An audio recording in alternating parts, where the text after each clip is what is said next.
आजच्या या भाजीपुढे अगदी चिकन मटन देखील फिक्कं पडेल अशी ही रेसिपी आहे।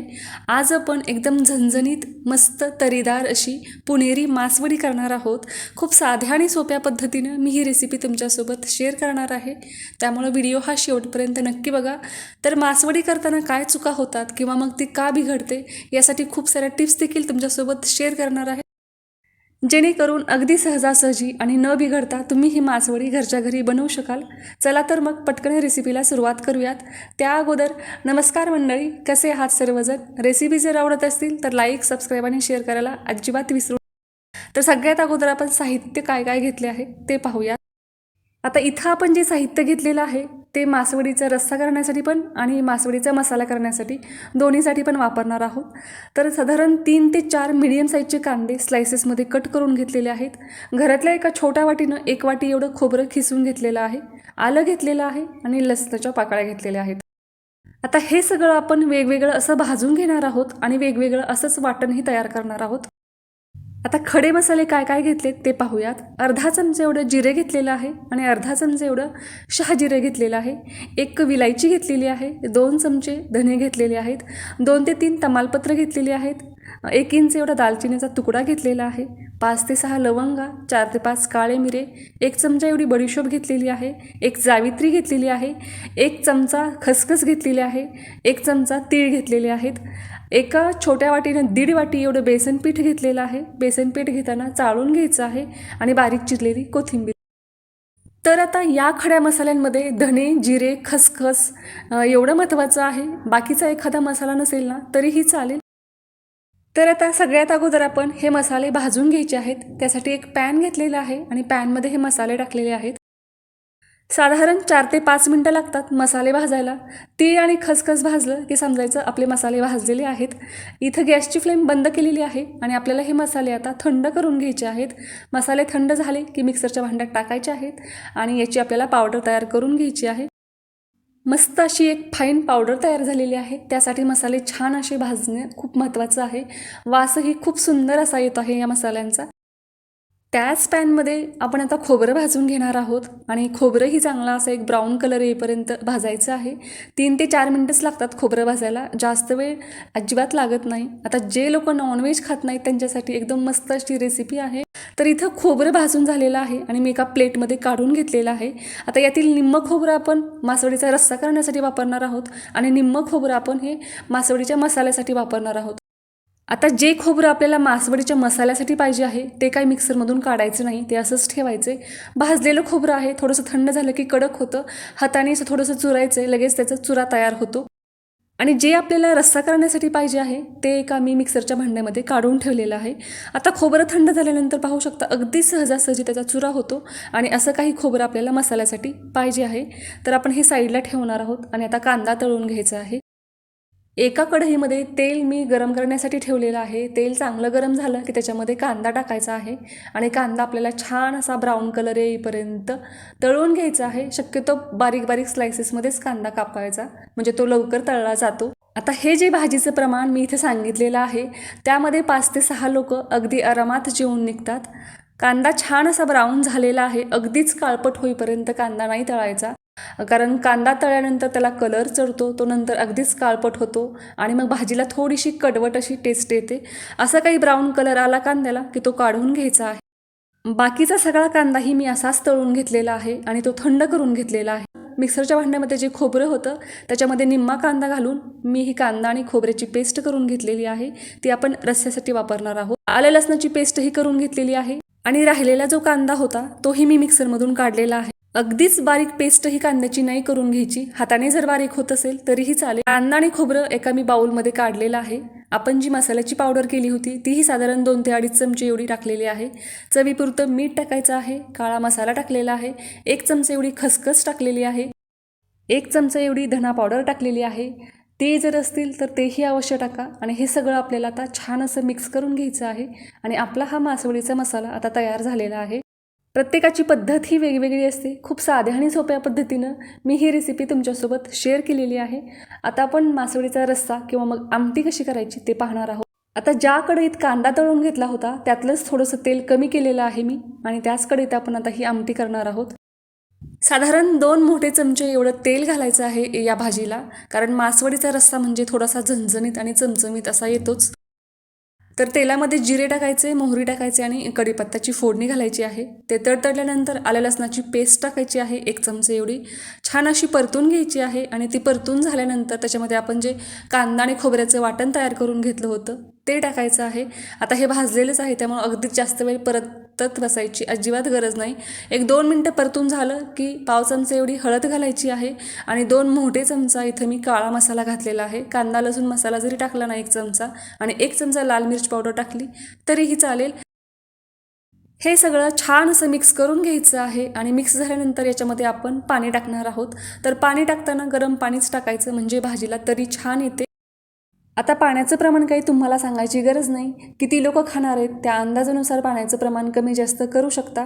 तसंही हा रस्सा फार घट्ट असा नसतो, पातळच असतो. चवीपुरतं मीठ टाकायचं आहे, व्यवस्थित असं मिक्स करून घ्यायचं आहे आणि भाजीला एक छान अशी उकळी येऊ द्यायची आहे.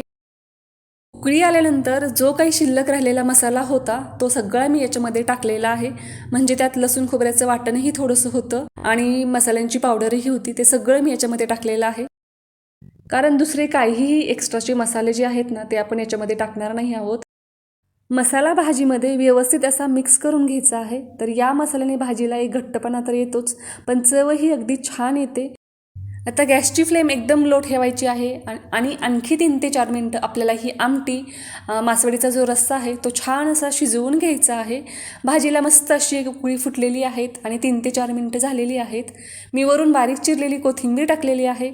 आणखीन 1 ते 2 मिनटं ही भाजी मी शिजत ठेवणार आणि आपला हा मस्त असा झणझणीत चमचमीत तरीदार मासवडीचा रस्साही तयार झालेला आहे. गॅसची फ्लेम मी बंद केलेली आहे, तुम्ही पाहू शकता. एकदम मस्त अशी तरी देखील आलेली आहे आणि हा मासवडीचा रस्सा तयार झालेला आहे. आता आपण मासवडी कशी करायची ते पाहूयात. तर मासवडी करताना बेसन हे चाळूनच घ्यायचं आहे. ज्या भांड्यामध्ये तुम्ही मासवडी करणार आहात ते भांडं शक्यतो जाडबुडाचं असावं, म्हणजे ते खालून लवकर करपणार नाही. कढई घेतलेली आहे, कढईत 1 चमचा एवढं तेल टाकलेलं आहे. जिरी, मोहरी, हिंग, कढीपत्त्याची फोडणी घालायची आहे. छान अशी फोडणी तडतडली यात हळद टाकायची आहे आणि ज्या कपाने किंवा वाटीनं बेसन मोजून घेतलेलं आहे त्याच्याप्रमाणेच आपल्याला पाण्याचं प्रमाण घालायचं आहे. 1.5 वाटी बेसनाला इथं साधारण मी 2 वाट्या एवढं पाणी घातलेलं आहे. अर्धी वाटी पाणी जास्त घालायचं आहे. अर्धा चमचा एवढी लाल मिर्च पावडर टाकलेली आहे आणि पाण्याला एक छान अशी उकळी येऊ द्यायची आहे. आता ही कढई मी मधल्या गॅसवरती ठेवलेली आहे आणि गॅसची फ्लेम एकदम कमी केलेली आहे. म्हणजे पाण्याला उकळी आली की गॅसची फ्लेम एकदम कमी करायची आहे आणि आपल्याला थोडं थोडं करून आता बेसन ॲड करायचं आहे. एक गोष्ट लक्षात घ्या, बेसन सगळं कधीही नाही टाकायचं. बेसन मिक्स करायला तुमच्याकडे रवी असेल तर रवी घ्या, सगळ्यात बेस्ट आहे. किंवा मग असं जर विस्कर असेल तर ते घ्या. घरात दुसरा कोणी माणूस असेल ना तर त्याला एका हाताने असं बेसन टाकायला सांगा आणि नसेलच तर मग एका हाताने बेसन टाका आणि एका हाताने तुम्हाला हे बेसन असं वैरायचं आहे. म्हणजे ते छान असं मिक्स करून घ्यायचं आहे. सगळ्यात महत्त्वाची गोष्ट म्हणजे या बेसन पिठामध्ये गुठळ्या अजिबात नाही झाल्या पाहिजेत. त्यासाठी कंटिन्युअसली तुम्हाला हे बेसन हे मिक्स करत राहायचं आहे, जोपर्यंत ते छान असं मिक्स होत नाही तोपर्यंत.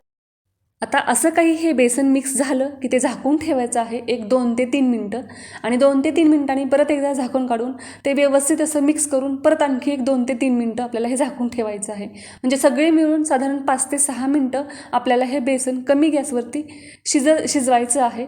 तर आता जोपर्यंत हे बेसन शिजत आहे तोपर्यंत आपण पुढची तयारी करून घेऊयात. आता ही मासवडी करायची कशी, तर इथं मी एक पोळपाट घेतलेला आहे आणि पोळपाटावरती एक कॉटनचा कपडा आपल्याला ओला करून टाकायचा आहे. त्याच्यावरती थोडंसं पाणी टाकून आणखीन तो कपडा ओला करून घ्यायचा आहे. वरून बारीक चिरलेली कोथिंबीर टाकायची आहे. आता जोपर्यंत बेसनपीठ शिजतंय तोपर्यंतच आपल्याला ही तयारी करून घ्यायची आहे. म्हणजे कसं गरम गरम बेसनपीठ आपल्याला व्यवस्थित असं थापता येईल. आता हे पीठ आपल्याला गरम गरम असंच थापायचं असतं, जास्त थंड अजिबात होऊ द्यायचं नसतं. थंड झालं की त्याच्या वड्या चिरतात, मग वड्याच निघत नाहीत व्यवस्थित, अशा त्याचे तुकडे पडतात. आता हे बेसनपीठ छान असं शिजलेलं आहे, तुम्ही पाहू शकता. अगदी घट्ट असा याचा गोळा तयार झालेला आहे आणि असं काही झालं की समजायचं आपलं बेसनपीठ हे छान असं शिजलेलं आहे आणि ते वड्या करण्यासाठी तयार झालेलं आहे. आता याच्यामधला एक गोळा घ्यायचा आहे आणि तो या ओल्या कपड्यावरती ठेवायचा आहे. आता हे बेसनपीठ खूप गरम आहे, त्याच्यामुळे पाण्याचा हात लावायचा आहे आणि जर असं वाटत असेल ना की साईडनं चिरतंय तर ते जोडून घ्यायचं आहे. एका साईडनं हात लावायचा आहे थोड्या वेळ, काही प्रॉब्लेम नाही. आणि पाण्याचा हात लावत लावत हे आपल्याला व्यवस्थित असं सगळीकडून सारखं थापून घ्यायचं आहे. आता हे गरम गरमच थापायचं असतं, कारण थंड झाल्यानंतर बेसन जास्त घट्ट होतं आणि घट्ट झालं की मग त्याला चिरा पडतात. त्याच्यामुळं ही प्रोसेस तुम्हाला जेवढी फास्ट करता येईल ना तेवढी करायची आहे. तर इथं बघा अगदी मस्त असं मी सगळ्या बाजूनी सारखं असं हे थालीपीठासारखं बेसन थापून घेतलेलं आहे. जास्त पातळ ही अजिबात नाही थापायचं. तर इथं बघा असं काही मी थापून घेतलेलं आहे. आता बरोबर याच्या मधोमध आपल्याला हा मसाला टाकायचा आहे. आता व्यवस्थित असा हा मसाला टाकल्यानंतर एका बाजूने हा कपडा उचलायचा आहे आणि तो दुसऱ्या बाजूकडे टाकायचा आहे. आता याची एक ट्रिक आहे. तर दुसऱ्या बाजूकडे टाकल्यानंतर तो कपडा काढून घ्यायचा आहे आणि दुसऱ्या बाजूने उचलून तो एकीकडे टाकायचा आहे आणि बरोबर त्याला मधोमध असं फोल्ड करायचं आहे.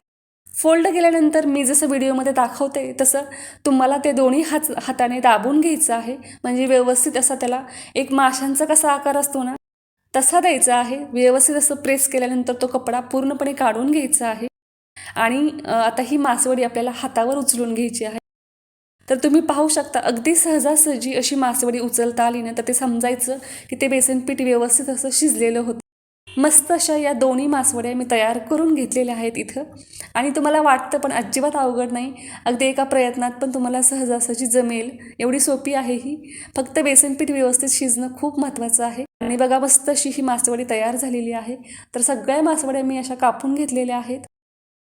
तर या मासवड्या काढल्यानंतर थोड्या वेळ अशाच राहू द्यायच्या आहेत आणि साधारण एक 10 मिनिटांनी नंतर या कापून घ्यायच्या आहेत. तर तुम्ही पाहू शकता अगदी मस्त अशा आपल्या ह्या मासवड्या तयार झालेल्या आहेत. आता इथं एक महत्त्वाची गोष्ट म्हणजे या कुठेही चिरलेल्या नाही आहेत किंवा मग याचा तुकडाही पडलेला नाही आहेत. तर त्यासाठी तुम्हाला सांगितलेलं आहे बेसन पीठ हे व्यवस्थित शिजणं खूप महत्त्वाचं आहे. आणि बेसन पिठात अजिबात गुठळ्या होऊ द्यायच्या नाहीत. हात दुखला ना तरीही चालेल, पण मासवडी ही परफेक्ट झालीच पाहिजे. तुम्हाला ही रेसिपी कशी वाटली मला कमेंट करून नक्की सांगा. भेटूयात लवकरच पुढच्या रेसिपीमध्ये.